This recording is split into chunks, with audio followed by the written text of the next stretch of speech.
Magadi Muria Zimbabwe, zita langu ndini Mrs. Important, and welcome to my first podcast channel called The Girls Talk. So tiripano kuzataura about girl stuff, from a point of view of a girl, because I'm a girl and I wish to communicate and connect with my girls.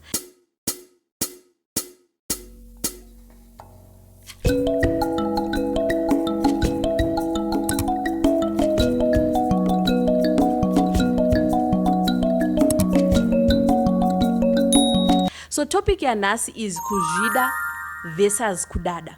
When you talk about Kuzvida, when you talk about self-love, kazhinji tinoatakwa nevanhu vanoti amuzvide mimi. You just have pride. You just have arrogance, right? Because people assume that when you love yourself, you just have pride. But let's talk about Kuzvida, tozotaura about kudada, and then we find the differences, right? Kuzvida, for me, I think kuzvikoshesa, kuzviona semunhu, and to put your feelings and your needs first. Kuti kunzvimbo dzandinoona sekunge anditambirwe, or by personality aitambirwe, or andifariro, or I'm not comfortable in certain situations, I will not go there ever again. You get what I'm saying? That is an act of self-love. Self-love is kukoshesa my feelings ako, because vazhinji sevakadzi tinodzidziswa kunzi my feelings evamwe vanhu ese matters kwete ako, hama dzako, hama dzemurume, murume wacho, vana, vanhu vekuchechi, vanhu vemunharaunda, landlord, everybody else feelings matter.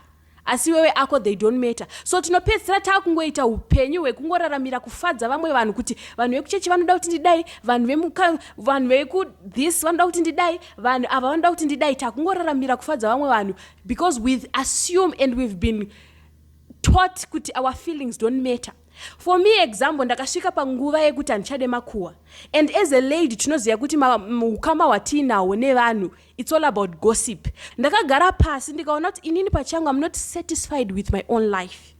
But why am I wasting my energy ndichitaura ma mistakes, ndichida kuongorora ma mistakes eupenyu hwevamwe vanhu, but inini hwangu upenyu chaiwo handisati ndatosvika pa level randiri kuda. So let me use my intelligence to analyze my own life. Ndosaka ndakasiyana nezvemakuwa, and kusiyana kwandakaita izvozvo, a lot of people took it as kudada, but it was Kuzvida, self-love, kuzvikoshesa kuti ndo life yandakuda kurarama, kumind my own business and focus on my own life, my dreams and my passions and my family, right? So another act of self-love is the ability to say no to certain things without worrying kuti vanhu vachati chine kuti wati no, without explaining your no.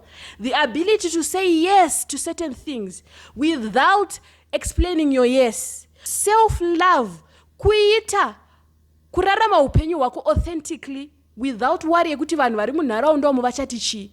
Kana ndisisachadi kumwa hwawa, handisi kuda kumwa hwawa, musanimanikidze. Chero mukati, hey, so you think you are better kuti hauchamwe hwawa, it's okay. Ndati handichade, ndikurarama upenyu, handichafoseredze kuputa mbanje because ndinotamba navanhu vanodziputa. You can say, so that those are my acts of self-love. And I know kuti vakadzi vazhinji tinofunga kuti self-love kugeza, kuita makeup, kuita chi. Of course, it's a part of it. 10% taking care of yourself. You love yourself, you love your body. Kuenda ku gym, you're taking care of your skin. But I feel like vakadzi vakawanda tinofunga kuti ndiyo yega self-love, because inini pachangu I've met a lot of women, good looking, dress on point, skin on point, but they lack self-love because they allow themselves to be disrespected. They allow themselves to be used. They allow themselves to be small. They are just good looking, good skin, good clothes, but zero self-love. So I think kuti vakadzi takapusha this idea yekuchena, this idea yekugeza, which is not bad.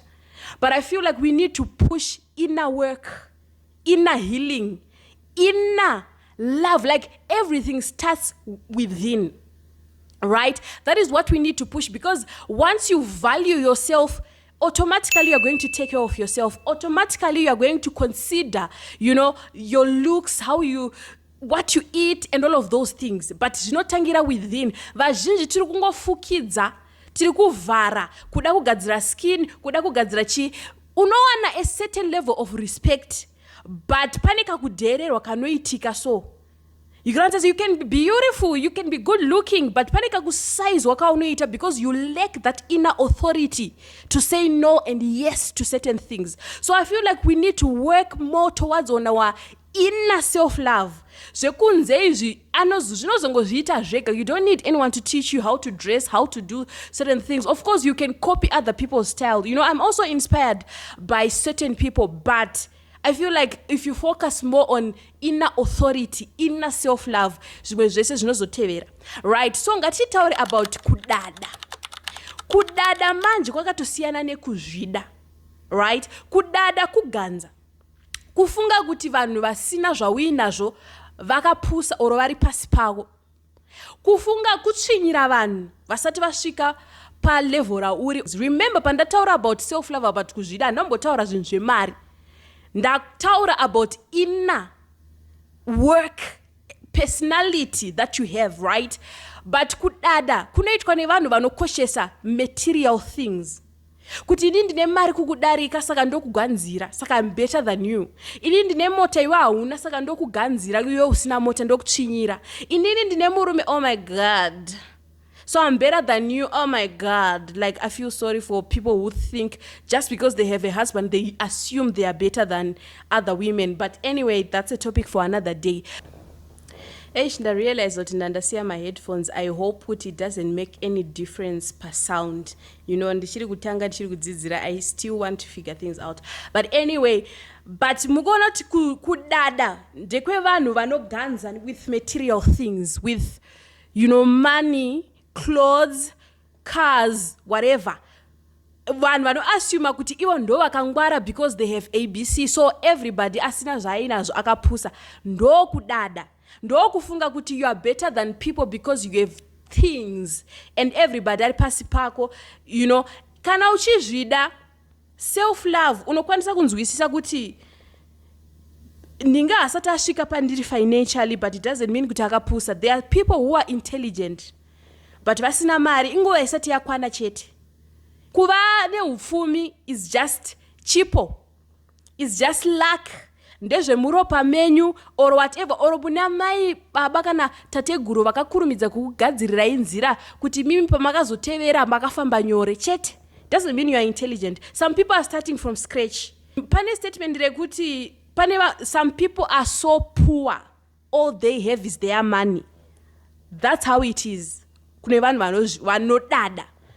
All they have is money, no personality, no intelligence, no whatever. All they have is their money. So that's why vachidada, because that is the only thing they have. Vanodadira vasina. But kuzvida kuzvikoshesa, it's an inner work. Kudada kushora vamwe.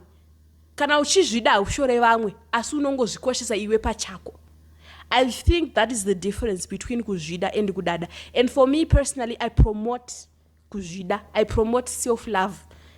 And it's said that we live in a community inoconfusa kuzvida nekudada. But inini zvangu personally, I'm going to still love myself. And I understand that to certain people, kuzvida kwangu kuchatorwa sekunge I'm arrogant because I have kuti ndine pride. Why zvichitorwa saizvozvo? Because then chinamba opusiswa. Ndo zvinhu zvinotorwa senge, you know, it's arrogance, senge you have pride, so she thinks she's better than everyone. Okay, I accept that. It's fine. So I promote self-love, but kudada, we don't do that. Thank you guys for watching, and I will see you on my next video. Kana sound yangu ire ma problems, ma errors, I will try to fix it. Kana paine vanoziva how I can fix it, please let me know in the comment section. This is my first episode, so please bear with me. Thank you for watching, and I'll see you on my next video.